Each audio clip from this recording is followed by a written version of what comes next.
Sekarang berkembang frasa kata baru nih. Penyidikan atas penyidikan korupsi. Nah, yang saya kurang paham. Ya. Ada Jadi, juga penyidikan atas korupsi. Ini ada penyidikan atas kasus korupsi, penyidikan atas korupsi. Kalau ini penyidikan atas penyidikan korupsi. Gimana Jadi, tuh Mas PW? Jadi kan gini, contohnya Asabri nih. Asabri itu kan kasus korupsi kan. Udah selesai.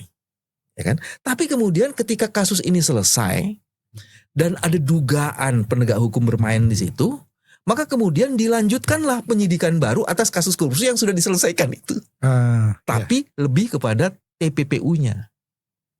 Begitupun juga dengan yang tadi batubara dan PLN itu. Dengan angka 70 US dollar per metric ton, ada 197 metric ton, itu kan ada uang sekitar 200 triliun. Nah, simulasi lagi nih. Yang satu dikerjain oleh penyidik, satu lagi dikerjain oleh Kejaksaan Agung. Nah, jangan-jangan dua-duanya sudah ngintip gitu loh, Mas. Jadi yang satu melakukan penyidikan ini, wah nanti dia lakukan kayak kasusnya Asabri nih. Itu yang disebut dengan penyidikan atas penyidikan korupsi. Nah, istilah baru nih. Nah, istilah baru. Tapi yang paling menarik itu, top mind-nya itu sebenarnya gini, Mas. Ternyata ketika kasus ini kan kayak terjadi proses pertarungan asimetris nih. Ya.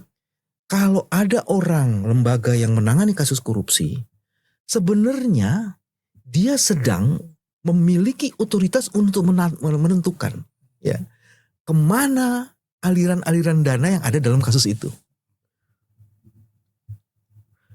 Dan dia bisa mendapatkan bagian dari proses itu.